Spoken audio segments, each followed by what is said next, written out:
السلام علیکم friends. Classic entertainment presents سلسلہ ناول سانسوں میں بسا ہے تیرا نام، written by Farwa Khalid, second last episode, جس کا آپ کو یقیناً بے صبری سے انتظار ہوگا. تو پھر دیر کس بات کی، چلتے ہیں ناول کی طرف. مگر اس سے پہلے اگر آپ کو ہماری ویڈیوز اچھی لگتی ہیں تو انہیں لائک کریں، ہمارے چینل کو سبسکرائب کریں اور آئیکن بٹن بھی دبائیں تاکہ ہماری نئی آنے والی ویڈیوز آپ کو سب سے پہلے دیکھنے کو ملیں. تو پھر جلدی سے چلتے ہیں سیکنڈ لاسٹ ایپیسوڈ کی طرف. سانسوں میں بسا ہے تیرا نام، written by Farwa Khalid, second last episode. کیا آپ اس مشن کو اس کے انجام تک پہنچانے کے لیے تیار ہیں؟ اس کی کیفیت محسوس کرتے دوسری جانب سے دوبارہ سوال کیا گیا تھا. یس سر. حنا کے ہونٹوں سے اپنے آپ یہ الفاظ ادا ہوئے تھے.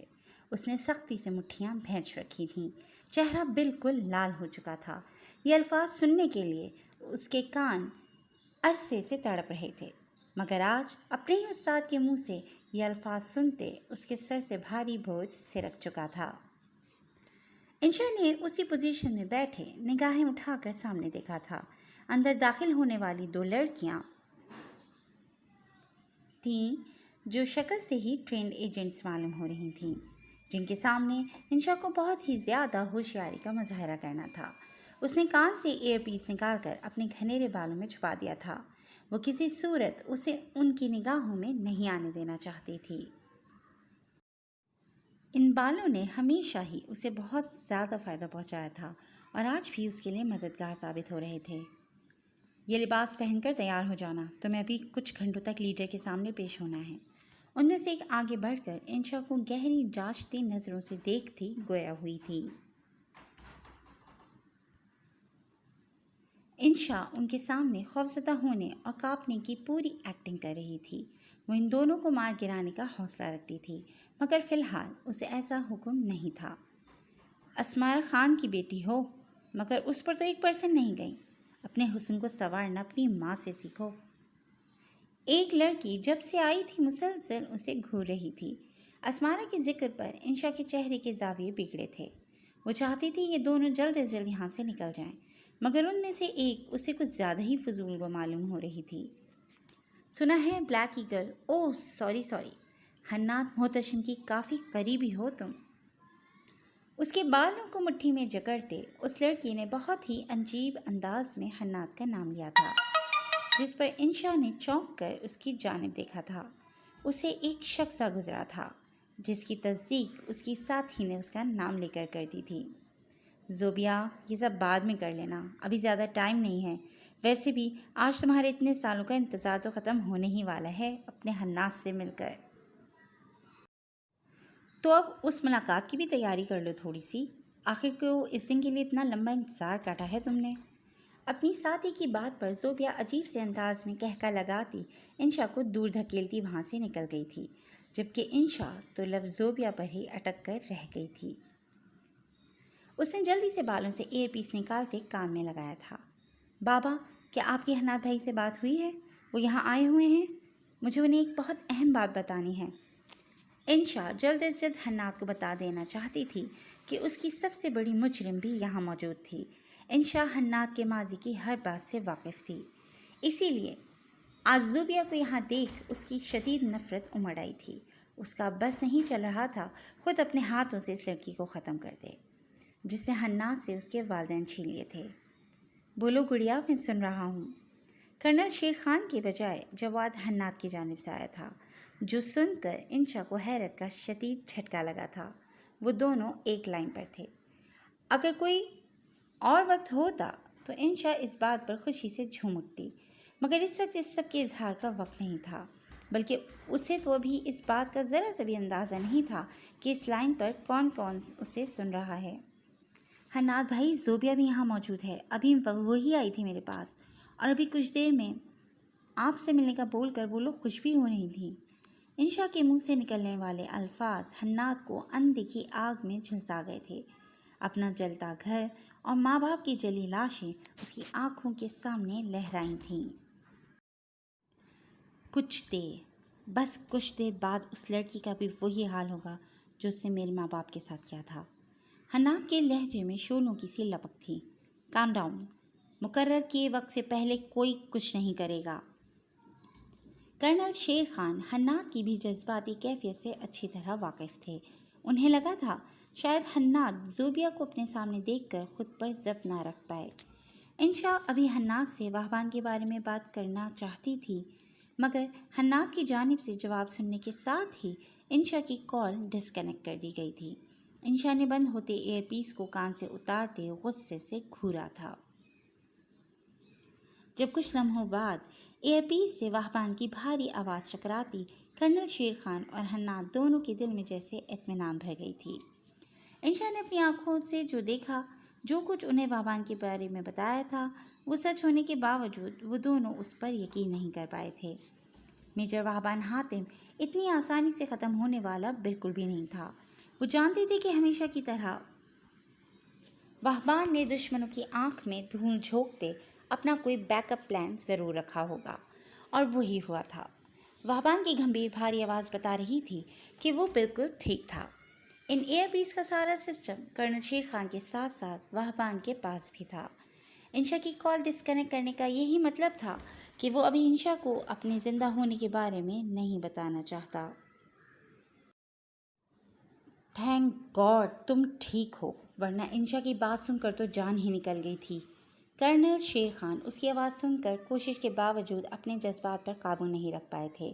وہ انہیں بیٹوں کی طرح عزیز تھا۔ اس کی موت کی خبر نے ان کے دل پر کیا اثر ڈالا تھا، وہ بیان سے باہر تھا۔ تم اس وقت کہاں ہو؟ ان کے خلاف کوئی ثبوت ملے؟ یہ جذبات کا غلبہ صرف چند سیکنڈز کے لیے تھا، مگر اگلے ہی لمحے واہبان کی جانب سے بھی مطمئن ہوتے ان سب نے اب اپنا پورا فوکس مشن کی جانب کیا تھا۔ واہبان انشا کی جانب سے بہت زیادہ فکر مند ہو کر یہاں آنے کے لیے نکلا تھا، مگر وہ وقت سے پہلے وہاں جا کر اپنے مشن کو خطرے میں بھی نہیں ڈال سکتا تھا، اس لیے بہت سوچ سمجھ کر ایک فیصلے پر پہنچا تھا۔ گارڈ کا بھیس بدلتے وہاں موجود اپنے آدمیوں کی مدد سے کسی کی بھی نگاہوں میں آئے بغیر وہ اندر داخل ہوا تھا۔ پورا 1 گھنٹہ وہ اسمارا کے آس پاس ہی بے چینی سے اس کے انشا کے پاس جانے کا انتظار کرتا رہا تھا۔ اسمارا نے اس کے سامنے کال کر کے اپنے کسی آدمی کو 2 انجیکشن انشا کو لگانے کا حکم دیا تھا۔ واہبان کا دل چاہا تھا اس عورت کا اسی وقت گلا دبا دے، مگر فی الحال وہ ایسا نہیں کر سکتا تھا۔ اسے علم نہیں تھا کہ اسمارا نے یہ ہدایت اپنے کس گارڈ کو دی ہے، کیونکہ یہاں سبھی ایک جیسے حلیے میں تھے، اس لیے وہ اسمارا سے نظر ہٹا کر کسی اور کا پیچھا کرنے میں اپنا وقت برباد نہیں کر سکتا تھا۔ بہت مشکل سے خود پر قابو کرتے وہ صبر کے گھٹ پیتا وہیں کھڑا رہا تھا۔ یہ ایک لمحہ اس کے لیے کسی قیامت سے کم نہیں تھا، جس میں اس کی عزیز جان ہستی کی گردن پر موت کی تلوار رکھ دی گئی تھی۔ جب پورے 1 گھنٹے اور 20 منٹ بعد اسمارا اپنے نازیبہ حلیے میں اپنی ہی بیٹی کے لیے زہر کا انجیکشن تیار کرواتی، اسے مارنے کے ارادے سے تہ خانے کی جانب بڑھی تھی، جہاں انشا کو قید کیا گیا تھا۔ واہبان اسمارا کے پیچھے چلتے گارڈ کے پیچھے دھیمی چال چلتا، دل ہی دل میں انشا کے صحیح سلامت ہونے کے لیے دعا گو تھا۔ اسمارا اس کے دل پر آریاں چلاتی اسے وہیں رکنے کا کہتی دوسرے گارڈ کے ساتھ زہر کا انجیکشن لیے آگے بڑھی تھی۔ واہبان کچھ پل کے لیے وہیں رکا رہا تھا، مگر جیسے ہی اسمارا نے گارڈ سے انجیکشن لیا، واہبان تیر کی تیزی سے اندر داخل ہوتا۔ اسمارا جو شبیر کا جھوٹا پیغام دے گیا تھا، اس نے ٹریننگ کے دوران لہجے اور آواز بدلنا سیکھی تھی، اس لیے اسمارا تو کیا، انشا کو بھی اس کی آواز سے شک نہیں ہو پایا تھا، لیکن انشا کی حالت دیکھ کر اس کا خون کھول اٹھا تھا۔ یہ لوگ اگر آگاہ ہوتے کہ ایسا کر کے وہ اپنی موت کو کس قدر مشکل بنا رہے ہیں، تو شاید ایسا کرنے کے بارے میں سوچتے بھی نہیں۔ وہ انشا کو خفیہ طریقے سے یہاں سے نکال کر لے جانا چاہتا تھا، مگر اسمارا کو اتنی جلدی واپس لوٹتا دیکھ اس کا یہ پلان یہیں فیل ہوا تھا۔ اس نے اسمارا کے گارڈز پر گولیاں چلاتے انہیں اسی لیے وہاں سے جانے سے روکا تھا کہ اگر شفقت خان کو اس کے وہاں پہنچ جانے کی بھنک بھی پڑ جاتی تو اس نے وہاں آتے اپنے ساتھیوں کو راستے سے ہی واپس بھیج دینا تھا، اور ایسا وہ ہونے نہیں دینا چاہتا تھا۔ اس لیے اس نے اسمارا کے دماغ سے کھیلتے اسے خود پر فائر کرنے کا موقع دیا تھا۔ وہ اتنے ٹائم سے ان پر نظر رکھے اتنی ریسرچ تو کر ہی چکا تھا کہ ان سب کے دماغ کیسے چلتے تھے اور ان کے آپسی تعلقات کیسے تھے۔ شفقت خان جیسا بندہ اپنے قریبی ایجنٹس کو بھی غلطی پر گولی سے اڑا دینے سے دریغ نہیں کرتا تھا۔ وہبان جانتا تھا کہ اگر شفقت کو پتہ چلتا کہ اسمارا انشا کو زہر دینے جا رہی تھی تو وہ اسے کسی صورت نہ بخشتا۔ اسی لیے اسمارا نے یہ سارا معاملہ یہیں دبانے کے لیے وہبان پر گولی چلائی تھی، جو وہبان کے بلڈ پروف جیکٹ پہنے ہونے کی وجہ سے اس کا زیادہ کچھ نہیں بگاڑ پائی تھی، اور وہ وہبان کی نبض چیک کرتی اسے مرا ہوا سمجھتی انشا کو وہاں سے لے کر نکل گئی تھی۔ وہبان اس کی بات سن چکا تھا، اب وہ انشا کو مارنے کا ارادہ ترک کر چکی تھی۔ وہبان کے پاس ابھی کچھ وقت تھا جس میں وہ اپنا ایک نہایت ہی اہم کام سر انجام دے سکتا تھا، اور اگر کرنل شیر خان کو اس سے سختی سے منع کیا تھا کہ وہ انشا کو اس کے زندہ ہونے کے بارے میں کچھ نہیں بتائیں گے، وہ اس لڑکی کو اپنی جان خطرے میں ڈال کر ان لوگوں کے ہتھے چڑھنے کی انتہائی سنگین غلطی کی اتنی سزا تو دینا ہی چاہتا تھا۔ اسمارا سمجھ رہی تھی کہ اس نے وہبان کو ختم کر کے ایجنسی والوں کا مشن وہیں ختم کر دیا تھا، مگر اپنی نادانی یا کچھ زیادہ ہی عقل مندی میں وہ سمجھ نہیں پائی تھی کہ اس نے کھیل ختم نہیں بلکہ شروع کیا ہے، انشا کو وہاں اپنے بیچ لے جا کر اور وہبان کو یہاں زندہ چھوڑ کر۔ وہبان وہاں پڑے گارڈ سے گولیوں لگی اپنی شرٹ بدلتا، اپنا حلیہ ٹھیک کرتا وہاں سے نکلتا بلڈنگ کے اوپر والے حصے کی جانب بڑھ گیا تھا، جہاں ان لوگوں نے ان کی پاک سرزمین کے خلاف بہت حساس معلومات اکٹھی کر رکھی تھیں، جسے کل کی تباہی کے بعد وہ اپنے ساتھ اپنے ملک لے جانے جیسے ناپائک عزائم لیے بیٹھے تھے، مگر وہ ان کی ہر سوچ کو بری طرح ناکام بنا کر آج ہی کے دن انہیں اسی ملک کی دھول چاٹنے پر مجبور کرنے والے تھے۔ وہبان ایک سافٹ ویئر انجینئر ہونے کے ناطے بہت آسانی سے ان کے اس روم میں انٹر ہونے کے 2 پاسورڈ تو توڑ چکا تھا، مگر آخری دروازہ عبور کرنے کے لیے اسے شفقت خان کے فنگر پرنٹس چاہیے تھے۔ اسی مقام پر آ کر وہ پھنس چکا تھا۔ یہاں سے آگے حناد ہی اس کی مدد کر سکتا تھا، جو شفقت خان کے بہت زیادہ قریب تھا، لیکن شفقت خان اب اس کی اصلیت سے واقف ہو چکا تھا، اس لیے حناد کے لیے بھی اب یہ کام زیادہ مشکل تھا۔ مگر وہبان کی بات سن کر اس نے ایسا کرنے کی حامی بھر لی تھی۔ حناد کے آدمی نے اسے اس کی مطلوبہ ٹرانسپیرنٹ شیٹ مہیا کر دی تھی، جس پر اس نے شفقت خان کے فنگر پرنٹس لے کر وہبان تک پہنچانے تھے۔ انشا نے پورے کمرے کا جائزہ لے لیا تھا، مگر اسے ایسی کوئی جگہ نظر نہیں آ رہی تھی جہاں سے وہ نکل پاتی۔ باہر سے ان کے اپنے کسی ساتھی کا آ کر کھولنا باقی گارڈز کو شک میں مبتلا کر سکتا تھا، اس لیے یہاں سے فرار ہونے کا کام انشا نے خود ہی کرنا تھا۔ کمرے کا ایک ایک کونا چیک کرنے کے بعد انشا کا دھیان واش روم کی جانب گیا تھا۔ ان لڑکیوں کے لائے گئے کپڑے اٹھاتے وہ واش روم میں داخل ہوئی تھی، جہاں سامنے ہی بنے درمیانی سائز کے روشن دان کو دیکھ کر اس کی امید بندھی تھی۔ وہبان کے غم نے اسے اس قدر نڈھال کر رکھا تھا کہ بلند و بالا دیواریں پھلانگ جانے والی انشا سے روشن دان تک پہنچنا محال ہوا تھا، مگر اس وقت اسے ایک کمانڈو بن کر اس مشکل ترین سچویشن کا مقابلہ کر کے اپنے ملک کی حفاظت کرنی تھی۔ اپنے اندر حوصلہ پیدا کرتے، بار بار آنکھوں میں آئے آنسو جھٹکتے، انشا آخر کار روشن دان تک پہنچنے میں کامیاب ہو ہی گئی تھی۔ ہیئر پنس کی مدد سے روشن دان پر لگی جالی کے پیچ کھولتے اس نے جالی کو اتار کر نیچے پھینکا تھا۔ روشن دان کا سائز اتنا تھا کہ وہ وہاں سے آرام سے نکل آئی تھی۔ وہاں سے اترتے آگے کوئی سنسان کوریڈور تھا۔ کرنل شیر خان نے اسے آرڈر دیا تھا کہ وہیں تہہ خانے میں ان لوگوں نے بھاری مقدار میں لڑکیوں کو کڈنیپ کر کے رکھا ہوا تھا۔ انشا نے ان سب کو وہاں سے آزاد کروا کر وہیں دائیں جانب کھودی گئی سرنگ کے راز سے وہاں سے باہر نکلنا تھا۔ تہہ خانے میں اوپر کی نسبت کم گارڈ موجود تھے، مگر جس ہال میں اس نے انٹر ہونا تھا وہاں باہر ہی کھڑے 5 گارڈز کو دیکھتے انشا کے قدم پل بھر کے لیے تھمے تھے۔ اس نے جلدی سے اپنے دوپٹے کی مدد سے چہرے پر نقاب چڑھایا تھا اور وہاں ایک طرف موجود کھڑکی کا پٹ زور سے بجاتے خود مزید پیچھے چھپ گئی تھی۔ وہاں کھڑی گارڈز میں سے 2 آواز کی جانب متوجہ ہوتے فوراً اس جانب آئے تھے۔ ان کو قریب آتا دیکھ کر انشا نے پھرتی کا مظاہرہ کرتے ہوئے ایک کے منہ پر فلائنگ کک رسید کرتے دوسرے کی گردن پر اپنی کوہنی سے زوردار ضرب لگائی تھی۔ وہ گارڈز اس حملے کے لیے بالکل بھی تیار نہیں تھے۔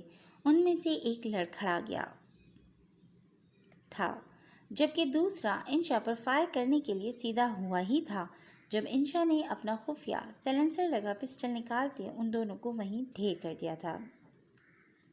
اب اس کا کام کسی حد تک آسان ہو چکا تھا۔ اس نے یہیں دیوار کے پیچھے سے ہلکا سا نکلتے پسٹل کا نشانہ باقی گارڈز پر داغا تھا۔ کرنل شیر خان کے مطابق ان کی ٹیم سیکیورٹی سسٹم ہیک کر چکی تھی، اس لیے اسے کیمروں کی جانب سے خوفزدہ ہونے کی ضرورت نہیں تھی۔ اس سے پہلے کہ وہ گارڈز حملہ آور کی سمت کا تعین کر پاتے، انشا نے ایک کے بعد دوسرے کی کھوپڑی اڑاتے ان کا کام تمام کر دیا تھا۔ وہ جلدی سے ان گارڈز کو سائڈ پر دھکیلتی ہال کے اندر داخل ہوئی تھی، جہاں درجنوں کی مقدار میں قید لڑکیوں کو دیکھ کر انشا کا دل پھٹنے کے قریب تھا۔ ان بیچاریوں کی حالت اتنی غیر تھی جیسے صدیوں سے انہیں پانی پینا بھی نصیب نہ ہوا ہو۔ انشا ہال کا دروازہ پوری قوت سے بند کرتی کرنل شیر خان کی نشاندہی کیے گئے حصے کی جانب بڑھ گئی تھی، جہاں سرنگ بنائی گئی تھی۔ بڑے اجنبی سے لگ رہے ہیں آپ، اب ہم سے بات کرنا بھی پسند نہیں کریں گے کیا؟ کوئی غصاخی سرزد ہو گئی ہم سے؟ حناد شفقت خان کے فنگر پرنٹس لینے کے لیے ابھی کوئی پلان بنا ہی رہا تھا جب وہ خود ہی آنکھوں میں عجیب سے رنگ بھرے اس کے قریب آیا تھا۔ ارے نہیں خان صاحب، اجنبیوں کی طرح تو آپ برت رہے ہیں۔ محفل کب سے شروع ہو چکی ہے، نہ ابھی شراب پیش کی گئی ہے اور نہ شباب۔ ان دونوں کے بغیر ہمارے مزاج ایسے ہی ملیں گے نا آپ کو؟ حناد اسی کے انداز میں کہکا لگاتے ایسے بولا جیسے نہ جانے دونوں میں کتنی گاڑھی دوستی ہو۔ اگر شفقت خان تک بلیک ایگل کے حوالے سے ٹھوس ثبوت نہ پہنچتے تو وہ کبھی سوچ بھی نہیں سکتا تھا کہ یہ سامنے کھڑا شخص ایک پاکستانی ایجنٹ ہے۔ جی ضرور، کیوں نہیں، ابھی منگواتے ہیں شراب۔ شفقت خان اپنی جانب سے فل وقت ہوشیاری کا مظاہرہ کرتے یہ نہیں سمجھ پایا تھا کہ وہ حناد محتشم کے جال میں کس بری طرح سے پھنسنے والا ہے۔ اس کے ایک اشارے پر شراب کی بوتلیں سامنے حاضر کر دی گئی تھیں۔ حناد آصفہ سے کیے وعدے کے بعد سے شراب پینے کا ارادہ نہیں رکھتا تھا اور وہ مر کے بھی اس وعدے کو نبھانے والا تھا۔ اس نے پہلے شراب کا گلاس تیار کرتے شفقت خان کی جانب بڑھایا تھا۔ اسی گلاس کے اوپر انہوں نے وہ شیٹ چپکا رکھی تھی۔ شفقت خان نے دائیں ہاتھ سے پانچوں انگلیوں کی مدد سے گلاس تھام رکھا تھا۔ حناد اس کے گلاس کے ساتھ اپنا گلاس چکراتا دھیرے سے مسکرایا تھا۔ حناد کے آدمی شفقت خان کی شراب پینے کے بعد اس گلاس سے شیٹ اتار کر واہوان تک پہنچائے تھے، جس پر اسپرے کرنے سے فنگر پرنٹس واضح ہو چکے تھے، جن کی مدد سے واہوان لاک اوپن کرتا اندر داخل ہو چکا تھا۔ کرنل شیر خان اور حناد کو واہوان اور انشا کی جانب سے اپنے اپنے ٹاسک کمپلیٹ ہونے کا اشارہ مل چکا تھا۔ اب حناد کی باری تھی ایکشن میں آنے کی، کیونکہ وہ مطلوبہ افراد بھی میٹنگ میں پہنچ چکے تھے جن کا حناد کب سے انتظار کر رہا تھا۔ شباب کی محفل شروع ہو چکی تھی۔ 2 لڑکیاں انتہائی نازیبا لباس پہنے ایک طرف قدرے اونچائی پر بنے اسٹیج پر ناچ رہی تھیں۔ جب ان میں سے ایک اترتی سامنے بیٹھے لوگوں پر اپنی اداؤں کا جال چلاتی حناد کی جانب بڑھی تھی اور اس کے گلے میں باہیں ڈالے آنکھوں میں جھانکتی اس کے انتہائی قریب جھکی تھی۔ حناد شدید ناگواریت محسوس کرنے کے باوجود اپنی سرد نگاہ اس لڑکی پر گاڑے ایسے ہی بیٹھا رہا تھا۔ اسے 1 سیکنڈ لگا تھا یہ سمجھنے میں کہ یہ لڑکی زوبیا تھی۔ حناد نے ہاتھ بڑھاتے اس کا ماسک کھینچنا چاہا تھا جب اسی لمحے اس کے کان میں واہوان کی آواز گونجتی اس کے وجود کو زلزلوں کی نظر کر گئی تھی۔ حناد اسٹاپ اٹ، دائیں جانب دیکھو آصفہ۔ آصفہ؟ واہوان بھی ساری انفارمیشن لے کر وہاں پہنچ چکا تھا۔ واہوان کی بات پر حناد نے جھٹکے سے سر اس جانب گھمایا تھا جہاں بندوقوں کے سائے میں کھڑی اپنی متاع عزیز کو دیکھ کر حناد کے پیروں تلے سے زمین کھسک چکی تھی۔ شفقت خان، یہ کیا مذاق ہے؟ تمہاری ہمت بھی کیسے ہوئی میری بیوی کو اس طرح یہاں لانے کی؟ حناد زوبیہ کو خود سے دور جھٹکتا اٹھا تھا۔ موسیقی اور ناچ گانا اس کی ایک دھاڑ پر بند ہو چکا تھا۔ وہی مذاق جو تم نے بلیک ایگل بن کر ہمارے ساتھ کیا ہے۔ تمہیں کیا لگا تھا تم ہمیں بیوقوف بناتے رہو گے اور ہمیں کبھی پتہ نہیں چل پائے گا؟ شفقت خان اپنے ساتھیوں کے بیچ شیر بنا کھڑا اس سے مخاطب ہوا تھا۔ ایک عام سی لڑکی کے لیے اتنا غصہ میجر صاحب؟ آخر ہے کیا اس لڑکی میں؟ اس کے جھٹکنے پر سر کے بل کرسی پر گری زوبیہ طیش کے عالم میں آصفہ کی جانب بڑھتی اس کے دودھیا گال پر زوردار تھپڑ رسید کر چکی تھی۔ آصفہ جو پہلے ہی اتنے عجیب لوگوں اور عجیب سی جگہ پر آ کر بری طرح گھبرائی ہوئی لرز رہی تھی، زوبیہ کی حرکت اسے پوری طرح لڑکھڑانے پر مجبور کر گئی تھی۔ عورت، تیری ہمت بھی کیسے ہوئی میری بیوی پر ہاتھ اٹھانے کی؟ حناد تو جیسے پاگل ہو اٹھا تھا۔ اسی لڑکی نے سالوں پہلے اس سے اس کے ماں باپ چھینے تھے اور آج یہی لڑکی اس کی بیوی پر ہاتھ اٹھانے کی خطا کر چکی تھی۔ اس کے گناہوں کا گھڑا بھر چکا تھا۔ اب حناد اسے ذرا سی مہلت بھی نہیں دے سکتا تھا۔ ٹیبل پر پڑی شراب کی بوتل اٹھا کر زوبیہ پر انڈیلتے اس نے کسی کو بھی کچھ بھی سمجھنے کا موقع دیے بغیر لائٹر جلا کر زوبیہ پر اچھال دیا تھا۔ لمحوں کے اندر بھڑکتی آگ نے زوبیہ کے پورے وجود کو اپنی لپیٹ میں لے لیا تھا۔ ان سب نے بجھانے کی بہت کوشش کی تھی مگر تب تک زوبیہ اپنے انجام تک پہنچ چکی تھی۔ اس نے اسی طرح اس کے بے گناہ ماں باپ کو اذیتوں سے گزارتے زندہ جلایا تھا، جس کا آج اتنے سالوں کے انتظار کے بعد آخر کار حناد نے انتقام لے ہی لیا تھا۔ ہال میں داخل ہوتی انشا نے بھی قہر بھری نگاہوں سے یہ منظر دیکھا تھا۔ کب سے یہ لوگ ان کی زندگیوں میں زہر گھول رہے تھے، اب ان کو انجام تک پہنچانے کا وقت آ چکا تھا۔ سب لوگ بلیک ایگل کو واپس اپنے دہشت ناک روپ میں لوٹتا دیکھ بے اختیار چند قدم پیچھے ہٹے تھے۔ شفقت خان اپنے آدمیوں کے دل میں بیٹھے اس خوف پر افسوس سے سر ہلا کر رہ گیا تھا۔ گارڈز، فوراً پکڑ لو اس شخص کو اور اس کی آنکھوں کے سامنے اس کی بیوی کو بھی ایسے ہی زندہ جلا دو۔ شفقت خان نے اپنی گارڈز کو حکم دیا تھا مگر ان کے قریب آنے سے پہلے ہی حناد اور وہبان نے گنز نکالتے ان سب پر فائر کھول دیے تھے۔ کرنل شیر خان جو اپنے کنٹرول روم میں بیٹھ کر واضح طور پر سارے مناظر دیکھ رہے تھے، ان کے اشارے پر شفقت خان کی گارڈز میں چھپے ان کے کمانڈوز آگے بڑھے تھے اور وہاں موجود شفقت خان کے تمام مہمانوں پر حملہ آور ہوتے ان کو وہاں سے زندہ گرفتار کر کے لے گئے تھے۔ اسمارا نے ان لوگوں کو یوں حاوی ہوتا دیکھ کر وہاں سے فرار ہونا چاہا تھا مگر ایک دم انشا نے سامنے آ کر اس کا راستہ وہیں روک دیا تھا۔ کیا ہو گیا ماں؟ میری بیٹی سے ملے بغیر فرار ہو جاؤ گی یہاں سے؟ انشا کی بات پر اسمارا نے اپنی گن نکالی تھی مگر اس سے پہلے ہی انشا کی گن سے نکلتی گولیاں اس کے وجود کو چھلنی کرتی ہمیشہ ہمیشہ کے لیے اس ماں بیٹی کے انتہائی کمزور بندھن سے آزاد کر گئی تھیں۔ کاش کہ میں نے تمہارے ناپاک وجود سے جنم نہ لیا ہوتا تو آج تمہیں مار کر دل یوں خون کے آنسو نہ رو رہا ہوتا۔ انشا چہرے پر بکھرتے آنسو کو سختی سے رگڑتے اسمارا کے بے جان وجود کو دیکھ کر سسک پڑی تھی۔ وہبان نے ان سب سے مقابلہ کرتے ہوئے متلاشی نگاہوں سے انشا کو ڈھونڈا تھا جب وہ اسے اسمارا کے خون سے لت پت وجود کے قریب روتی نظر آئی تھی۔ اس کی حالت دیکھ کر وہبان کے دل کو کچھ ہوا تھا جب اچانک اس کی نظر ایک جانب لڑ کے شبیر خان پر پڑی تھی جو فرش پر گرا پسٹل اٹھاتا انشا پر فائر کرنے والا تھا مگر وہبان نے اپنی گن کا رخ شبیر خان کی جانب موڑتے اسے ہمیشہ کے لیے منہ کے بل زمین پر گرا دیا تھا۔ حناد شفقت خان سے لڑتا بھڑتا آصفہ تک پہنچ کر اسے محفوظ کرنے کی کوشش کر رہا تھا۔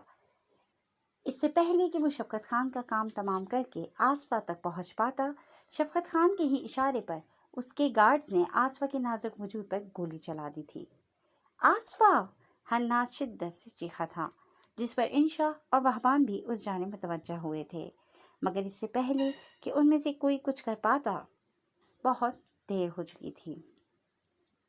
حناد سب کچھ بھولتا آصفہ تک پہنچا تھا اور اس کے خون میں لت پت وجود کو زمین بوس ہونے سے پہلے ہی اپنی باہوں میں بھر گیا تھا۔ وہ آسفا کے خون سے رنگے اپنے ہاتھوں اور گود میں پڑے اس کے بے جان ہوتے وجود کو پھٹی پھٹی آنکھوں سے دیکھ رہا تھا۔ اس کی زندگی لمحہ بلمحہ اس کے ہاتھوں سے پھسل رہی تھی۔ حناد محتشم ایک بار پھر خوف سے ہار رہا تھا، اور آج بھی اس کی دشمن جاں اپنے کہے کے مطابق اسے جدائی سونپتی اس سے جیت رہی تھی۔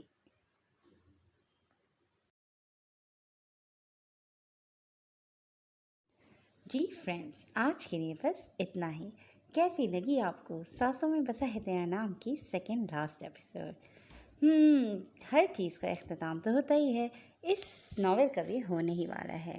فروا خالد اس کی کیا اینڈنگ لکھنے والی ہیں یہ تو ہمیں نہیں پتہ، لیکن آپ ہمیں اپنے کمنٹ سیکشن میں اپنی رائے سے ضرور آگاہ کر سکتے ہیں، تو ہمیں رہے گا آپ کی رائے کا انتظار، اور آپ انتظار کیجیے ہماری لاسٹ ایپیسوڈ کا۔